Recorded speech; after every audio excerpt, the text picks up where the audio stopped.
All right, folks, time to head back on Monday evening.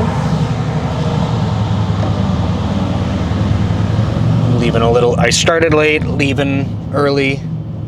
I had a couple of weird, scheduling things that kind of sucked for today, but whatever, it's part of what I need to expect to have happen when I'm driving to the office, but because it happens if I'm at the office or not, but my day was planned out to basically account for the fact that I have this meeting. It's 6 to 7 or something, or 5:30 to 6:30, and so I said, okay, I have a gap, and instead of getting stuck at the office until super late, I'm supposed to live stream tonight too. I said, okay, I'm gonna plan to duck out early because I have this gap. And then, so I planned my day around that. I moved some one-on-ones and stuff around and had conflicting meetings, and then some of the meetings today, that were overlapping that I was trying to work around, they got canceled. And then this meeting in the evening got canceled. Again, it's no one's fault. I'm not blaming anyone. It's going to happen, but just kind of funny. So basically I had planned all of this stuff to accommodate for this, and it got moved. So when you're at home, it doesn't matter, but when it's physical, it's kind of okay, you have to physically plan to be in different places at different times. So anyway, that's fine. I'm heading home now, so it's a little bit earlier than I expected, but that's okay. But I wanted to talk about something that I don't know if I've talked about this before. I feel like in different capacities I have. And I've heard someone call it it's not just for big tech or for corporations, but they call it corporate hot potato. And I wanted to kind of layer in a few different things going on here. So that's funny. This person has an ERC 20 license plate. Nerd. It's very nice. Okay, so the idea with corporate hot potato is just this idea of it's not our team, right? So whether it's a bug or requests, anything, it's just we're busy. It seems like it's outside of the peripherals of our team enough for us to just kind of delegate it away. Not our team. We don't want to worry about it. Go bother someone else. And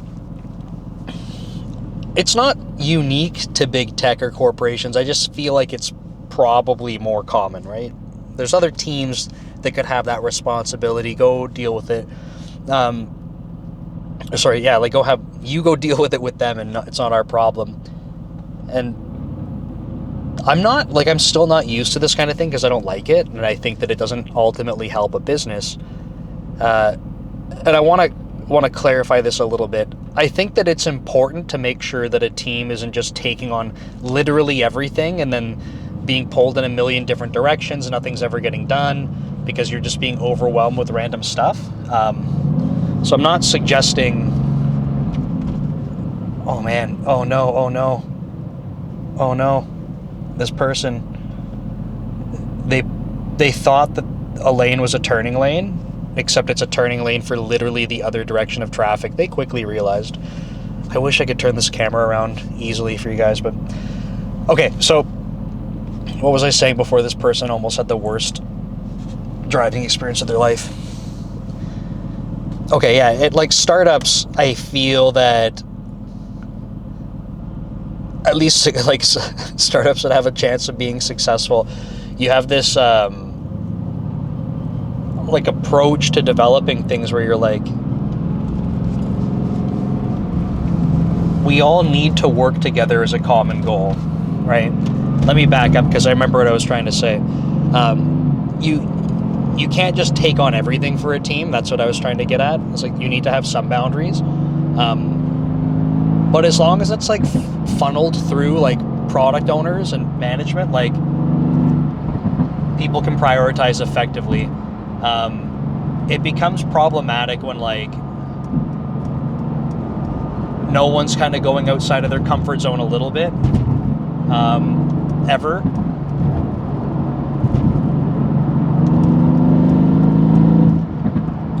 move over some lanes, sorry. And as soon as it's like, yeah, we could do that, and it really wouldn't be an issue, but you're just kind of like trying to pawn it off on other teams, like that's where it starts to get kind of crappy. And ultimately, I think what ends up getting missed when you're in big companies especially is like, we're so focused on our own group's priorities that we're missing the big picture. So if the business as a whole would be better off if your team focused on this, even if it's not, you know, your number one priority based on within your group, if the business would be better off, should it be done? Probably. But it's like way easier said than done. I'm not trying to like minimize that. But in startups, going back to this part, in startups, I feel like at a successful startup, you have this conversation a lot where people talk about wearing different hats and stuff. Like even as individuals, people are focused on like, this is the right thing to be doing right now. It's maybe not my job title. It's not my normal responsibility. It's got to get done. And the same thing can happen within teams where you're like, look, it's not our team's exact charter, but like, we understand that like this is going to help move some things along, or it's close enough to our charter that it makes sense that we do it. And you know, you have some amount of flexibility kind of baked into things. So yeah, I think what I wanted to talk about was this as a concept, right? So hopefully that framing makes sense. Now, I think I've talked before about platform teams, and I can't recall. If you never watched my other videos, wouldn't matter if I talked about it or not, would it? So with platform teams, I think I don't have stats or anything, and keep that in mind if you're listening to any of my content. Unless I'm specifically bringing up stats, I don't got them, and I need to acknowledge that. But what I've noticed from being on at least 2 platform teams in big tech and from observing some others is that it can be like a pretty thankless place working on a platform team, because when things are working, you don't have people coming around and being like, oh, thank you so much, awesome work.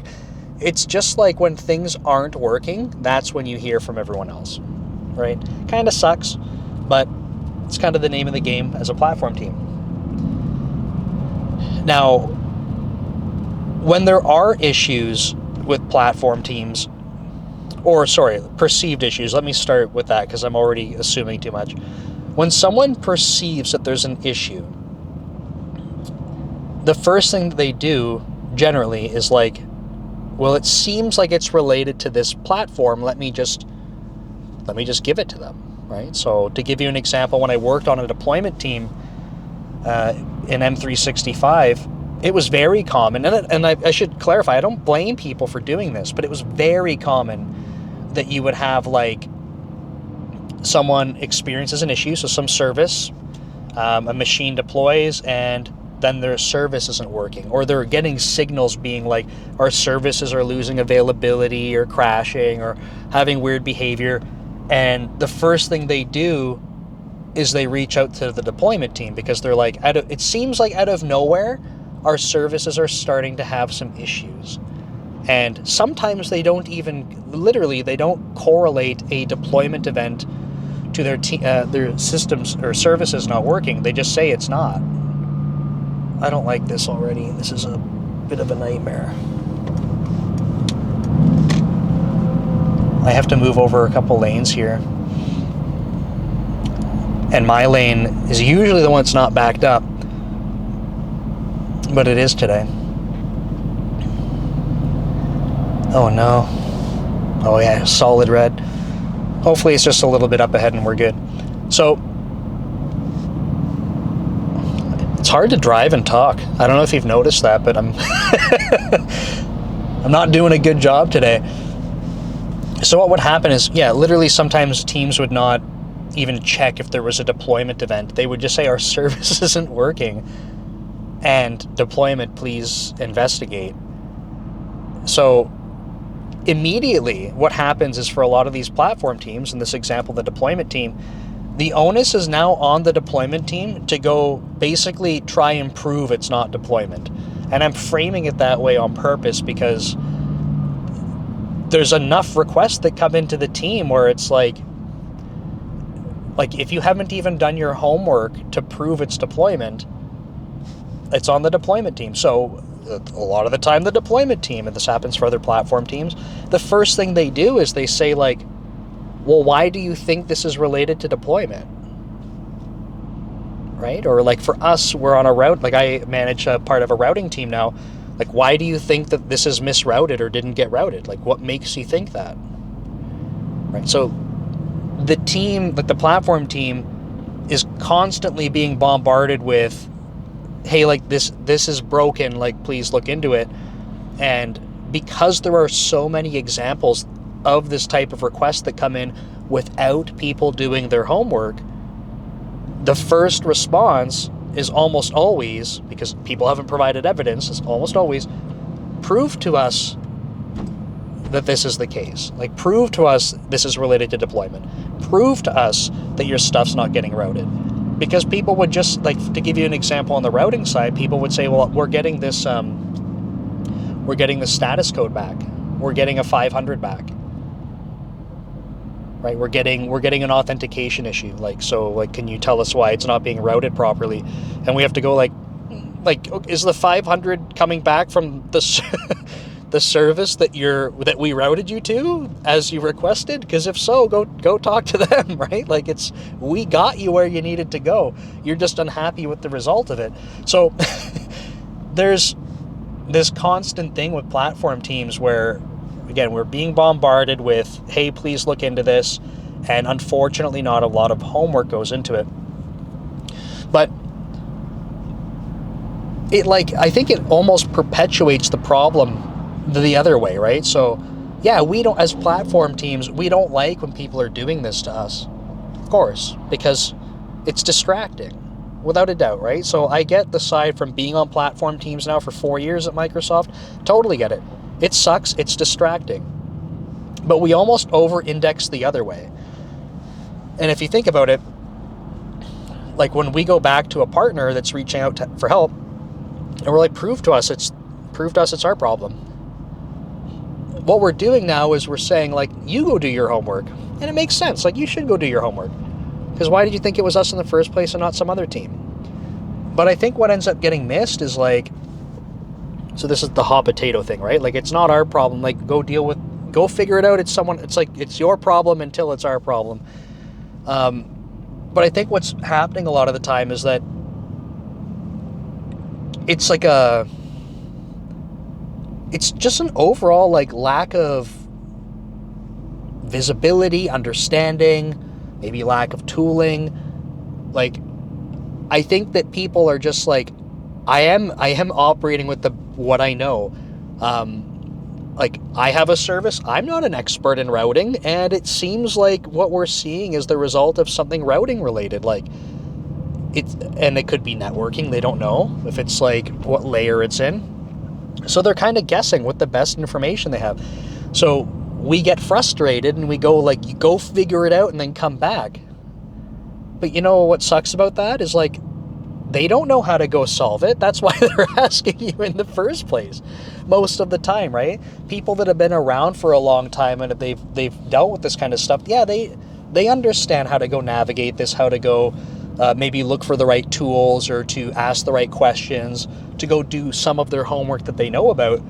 They know that. That's great. But there are so many people that don't, and it's really hard to blame them. And I'm saying this as someone who, works on platform teams and has to deal with these types of requests. It's really hard to blame people if they just don't know. So what I'm trying to encourage a little bit more is, like, okay, look, so when people come to us and they're like, we think whether it was a deployment issue or we think it's a routing issue, the on-call engineers or whoever's responding to the email or the message on Teams or whatever, the on-call engineer is going to go take some steps, right? They're going to go try to prove, like, this isn't us, right? Like, let's go prove that. So, like, what steps are you taking? Like, how are you, as a on-call, like, how are you proving that it is or is not us? Okay? And from there, do our partners have that same luxury? Because if they don't, how would you ever expect that they would know how to answer this question? So what I am trying to encourage more is like, think about these, instead of just getting frustrated from the requests, it's like, how can you help the other people next time? And it's going to take a long time. It's going to take a long time, but how can you help people for the next time have the resources they need to answer this question before it comes to us?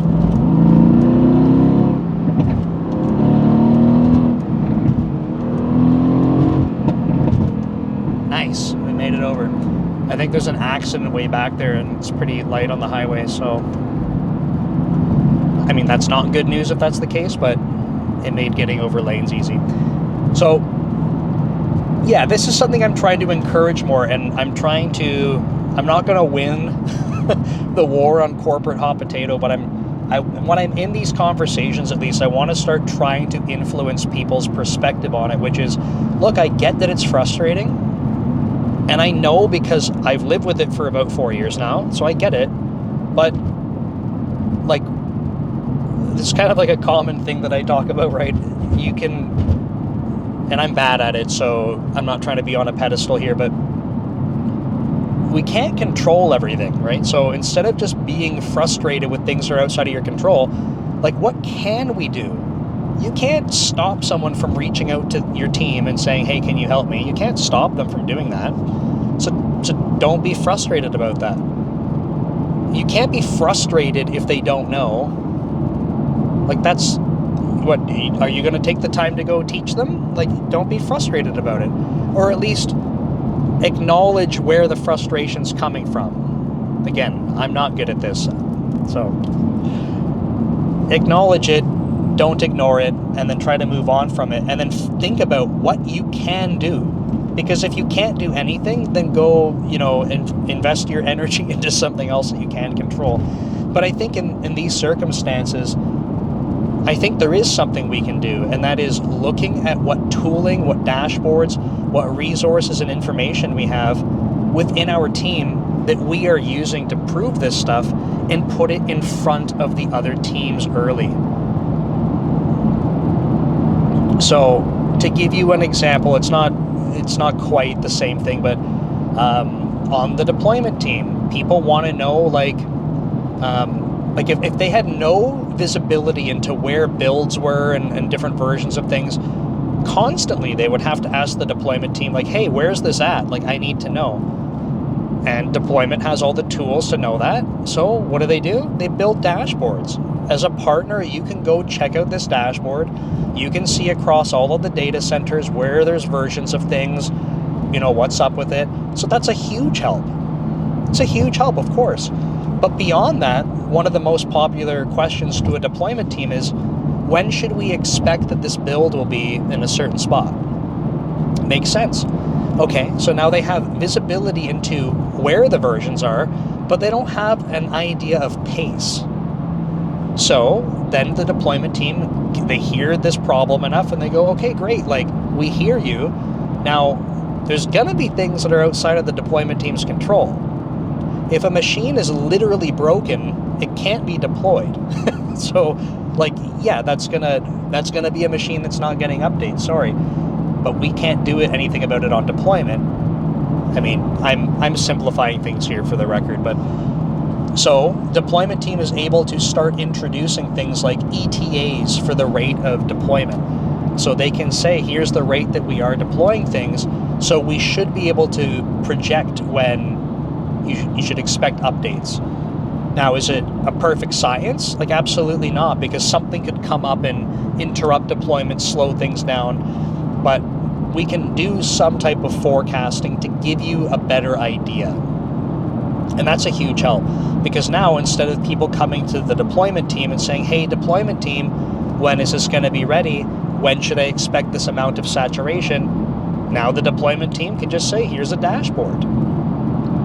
So in my opinion, it's about giving teams the resources. That's the best way to put it, I think, is resources. Give them, because if it's education, if it's tools, if it's dashboards, give other teams resources, and they don't have to be the same things that you're using internally, because maybe the domain expertise isn't, you can't expect them to have, but give them the resources that they can leverage to answer some of these questions, so they don't have to bother your team, so that they can say, look, I used these resources and they do suggest this is a deployment or is a routing issue, is a network issue. And then that way you're kind of short-circuiting some of these other conversations where you're like, this is frustrating for our team to deal with. So this is something I'm trying to encourage a little bit more, but this is kind of like one aspect of this corporate hot potato thing, specifically around like incidents and things like that. Help us investigate this problem. But it's very common, and it is frustrating. And I'm not speaking about this as in like this is just me personally, I feel frustrated by this. I literally see other people getting frustrated by this all the time. I see it for the people asking for help, because they're like, I don't know what to do, I just need help. We're blocked, we have an issue. And I see the frustration from the people that are answering the questions, because they're like, oh my God, no one even bothered to go check, no one bothered to do their homework. So I see it from both sides. Now, a little call out, because people I don't think like to acknowledge like how important soft skills and stuff are for software engineering. This is literally what we call a communication problem, and it's not solved directly by writing leet code. So you need to be thinking about this as a skill. This is literally something that can be improved by better communication. So I think that this one is, I don't want to say more easily solved, because I don't think even what I'm proposing is a solution. I think it's just a step in the right direction. So I think this one is more easily improved, maybe, by doing what I'm suggesting, which is like, how can you start providing the resources to partner teams? The one version of this that I think is not as easily solved is like this, like whose responsibility is it kind of thing. I don't even know where to start with this one, because it's like, I had this conversation recently with a friend, and there's some things that we've talked about from like startup life where it's hard to say like you either have it or you don't, because I don't think that we necessarily believe in that. It's not like I think everyone can change, even for like soft skills and things like that, personality things, but I think it's hard in this case. So the idea here is like and we've observed this, which is why it's we have, again, it's not evidence like stats, but anecdotally we've seen that some people, let's take startups for example, right? Some people join startups, and when you're working with them, they have that sense of pride, that sense of ownership. Like they're like, hell yeah, we know that we got to get stuff done because it's important for the business. Like, yeah, it's outside of our team's boundaries. Maybe that's not the hat I wear, but like, I'm here to help make sure we can get this thing done because I acknowledge it's important. I understand why. And like, ultimately, I want this thing to succeed. Like, it's bigger than me, and it's bigger than just our immediate team. And some people seem to grasp this very easily, and other people really resist it. Really, really resist it. Like, it's number one, that's not my job description. Number two, that's not what our team does. And number three, like, basically, if the business needs this so badly, it just seems like they've misprioritized things then. So, like, I'm frustrated by it and I don't want to do it.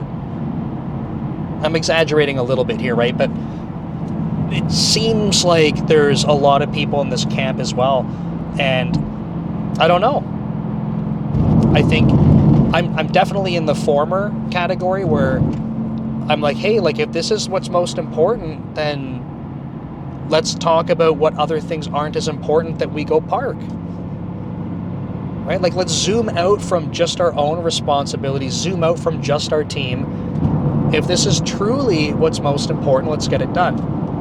Now, where this has gotten me into, I don't want to say trouble, not like I was being scolded, but I'll say trouble,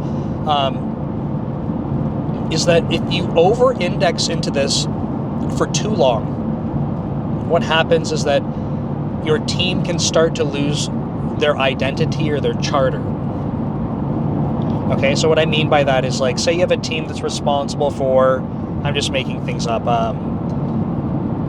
metrics and observability on services in general. Like, you're making a platform for metrics and observability, okay?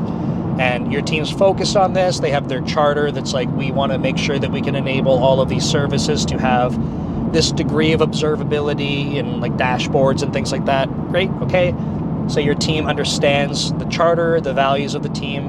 Awesome. And then you have someone like me that's going, okay, I get it, but this other thing for the business came up that's critical. And when we look across the board, I'm just, again, making this up. Security and performance are the two most critical things. And on the observability team, since we're, in this example, we're not contributing to those things, there's actually this opportunity where we could be helping out for those two things that are more critical. And again, from my belief, I would say, well, we should pivot. From a business perspective, if we're not helping deliver that value that is like the most important thing, we should pivot. And I will stand by that. Like, I think that makes sense to me. But I think, like I said, where it gets me into trouble is like, if we don't return back to normalcy, then it's really hard to keep a team like understanding what the heck we're responsible for. Because it's like, we have this team, we said we're responsible for metrics and observability, okay, but the last year of work, we haven't done that. Right? So, so what is our team even for? And it's interesting because when I've had conversations with people on teams where this has happened, every time that this has happened, because it's happened more than once, every time, people aren't mad. They're not mad about the work they're doing, because I think what's happened is that they've understood the value, right? It's been communicated. They're like, we get it. We agree this is most important. Makes sense. So they're not mad, but they're confused. And they start to question. And I feel like rightfully so. I'm not saying like it's wrong of them to do so. I think it's totally fair where they're going like, well, what is our team now? Like, are we changing what our team is? Or is this like a new responsibility we're permanently supposed to have? Like, genuinely, what's up? So I think some of my experience in the past, like I wrote about this recently in a newsletter where, and I totally even forgot that I managed a team literally called the Expendables. And the way that our team operated was, I'm laughing because it's the name's kind of funny, but our team worked together as a close group, and we would basically get dropped into different areas of the code base and different parts of the product to go do stuff that like seemed like it was impossible or no one wanted to do it. And like a lot of the time we didn't want to do it either, but we knew we could get it done. We knew we could. So we were a small team called the Expendables, and it was just like, this is, the business has deemed that this is the most valuable thing to get done. And it's not, sorry, let me rephrase that. Our work wasn't necessarily the highest value out of the company, but the business has deemed this area is important to get prioritized, and we can't seem to find the resources to prioritize it. Like, we're basically trying to solve the corporate hot potato thing, right? Everyone's saying, oh, not our team, we're not responsible for that, or we're too busy with this other stuff. But the business as a whole is going, yeah, but like, we really, really, really need people on this. And that's where they would drop us in and go, look, like no one else is able to go do it because either they're saying it's infeasible or they can't prioritize it or no one seems to own it. So like, can you guys go do it? And we did. and it was frustrating, but it worked. Like it was effective. It was frustrating because you're constantly being brought into like an environment, an interaction with a team where they might not be receptive to you being there, or they have their own patterns, their own practices, their own ways of doing things, which is totally fine, right?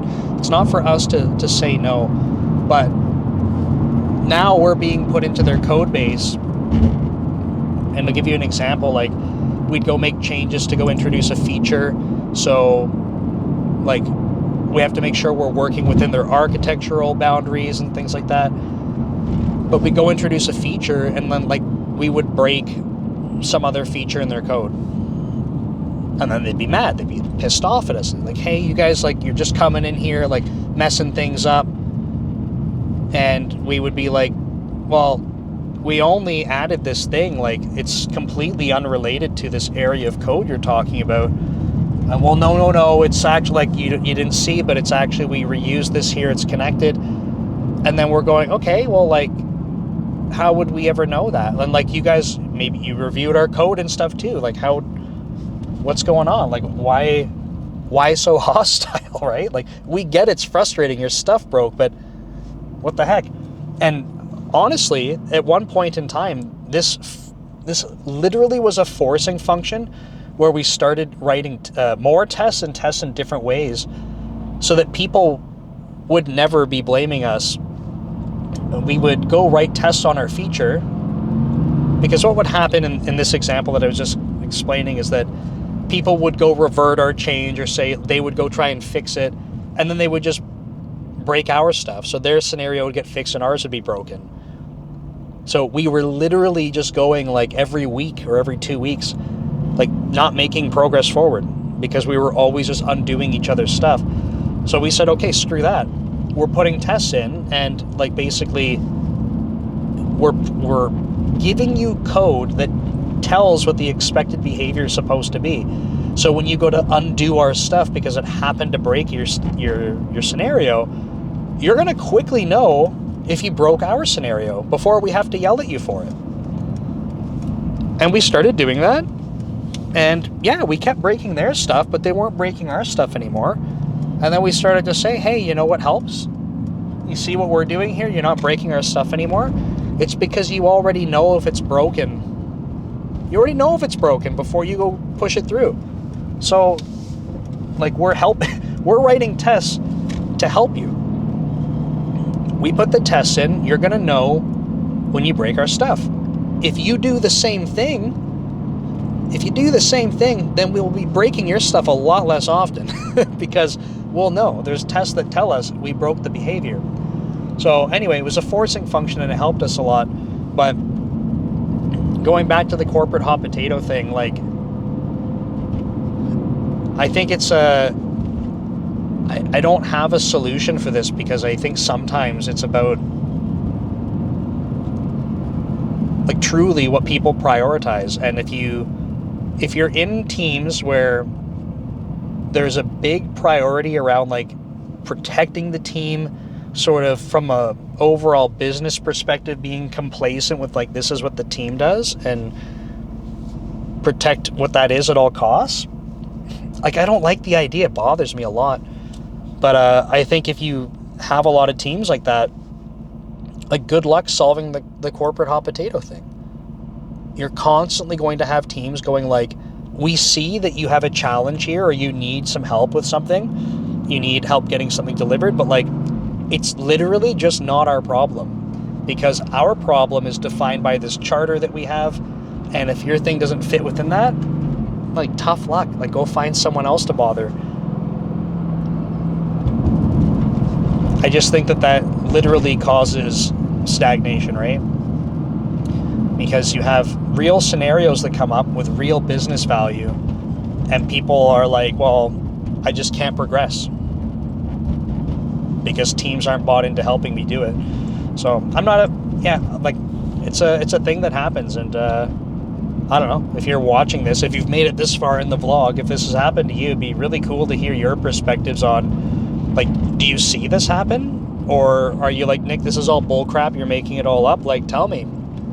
I don't think it's made up, but I'd be curious to hear your experiences with it. Have you had scenarios where you've had other teams understand, like, hey, we get that this isn't, like, maybe not your core priority, but this would be a really helpful thing for the business? Or are you totally against that? Are you of the mindset too, where you're like, shelter the team at all costs? Curious. I'd be curious how you have found that been, like, successful, because my goal is not to, in everything I talk about, I'm not trying to tell you, like, there's only one right way to do things, right? These are the things that I'm thinking about, like the challenges I'm trying to solve. And if you've had success in ways that are either aligned with me or completely different, then I want to hear them, right? I'm not the kind of person that just likes to, I don't like debating if your perspective is different. Like, that's cool that you have a different perspective. But what doesn't work for me is when people are just like, no, like, your perspective's, like, outright wrong. There's a couple things where I have opinions like that, where I'm like, your perspective's outright wrong. But it's mostly when people take an absolute stance on things. So if you're like, my perspective is X, and it's so far to one end of a spectrum either way, that you're like, this is the only way it can be. I'm like, well, I think that almost by definition has to be wrong, because there's people on the complete opposite end of the spectrum that completely disagree with you and have success. So by definition, doesn't that mean that there's somewhere in the middle that's also okay? Maybe. But yeah, let me know. Be curious. So I'm almost home here. My priorities for the evening, I gotta eat. I'm starving. I don't know why I'm so hungry today, but today I'm starving. I want to double check a potential brand ghost bug. So I'm going to look at that. And then I got to get into recording YouTube videos. And I have a live stream. So live stream I'm doing at 7. So I might eat. I might try to fix that bug, or even see if it is a bug. And then maybe get through one YouTube video. Oh, and I have to, man, I forgot. I have to get a podcast. I should have done this morning, but I was too tired. Should have done it last night, but I was too tired. I got to get a thumbnail and stuff done for a podcast. So it might be too late to post that today. I don't know. Maybe I'll post it tomorrow, and then I'll buy myself some time with my YouTube videos for the week. That's some good yawns. And then after that, like, this evening is course material. So I'll start recording. I think I can get through, I don't know, depending how much time I have, I think I can get through 4. That would be an awesome start. And then I got to get into writing more slides and stuff. There's got to be, I want to think through, there might be some sections that I don't want to do slides for. I feel slides are valuable for, like, listing out information, but I find personally, once I start using slides, I'm not talking naturally, because I don't have regular conversations with slides. So it's a bit of a trade-off, right? I feel like if I have slides up on screen, you get to see things that are there. You have a list of stuff, like, cool. At the expense that now it's a little bit more artificial from me. So I'll see. There might be some stuff that I can kind of script out some notes and then just talk through it, and it might be more effective that way. But I gotta do a little read through on the sections I gotta make and see if anything stands out. But yeah, I think that's my priority for the evening. The coding, I'm gonna do a coding live stream tomorrow for sure. So no CrossFit tomorrow, will be coding live stream. And the focus of that, I actually don't know. I got to be able to write some code, but I'm going to be moving my blog, because it's on WordPress and Lightsail. Lightsail is like an Amazon service. I feel like they try to, like, package up some of the containerization for you and just make it like almost like one-click containers for popular apps like WordPress and stuff like that.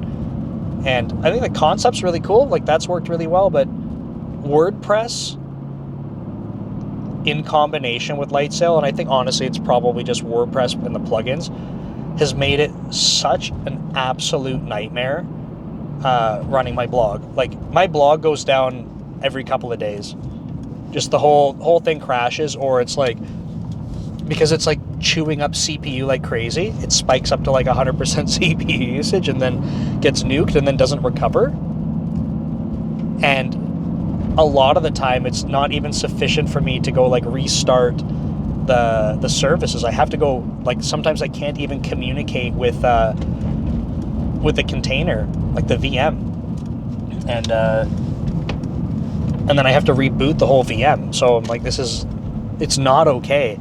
And I've been doing this for like well over a year now, and I'm like, this is it. So I'm going to be trying to move over to, of course, a Blazor.net based blog engine, which will be cool. So be one of those guys that has the code for his blog, but no, I can't say his last name properly. Steven Geisel. I butchered that, I'm sorry. But he's a .NET creator, but this is his blog engine, so I'm going to try that out in the live stream tomorrow. But I'm home. Dogs are barking, so thanks for tuning in. I'll see you next time.